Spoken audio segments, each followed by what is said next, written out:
All right, this week I am upgrading my computer and I have to move all of this data I've collected over the years around. Now, here's what nobody tells you. If you live long enough, you will collect some pretty important information, especially if you do journalism, even in some remote capacity. So I have in DC footage in audio and video of the 2016 Trump inauguration slash protests, and they include some interviews I conducted with a bunch of MAGA types back then who were much different than who they were in 2024.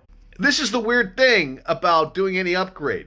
You have versions of yourself from 10 years ago, versions of yourself from 20 years ago. They're on other hard drives, and you have to carry everything over. And I'm a vast archivist, and I got to do something with all this. It's 30 years of shit.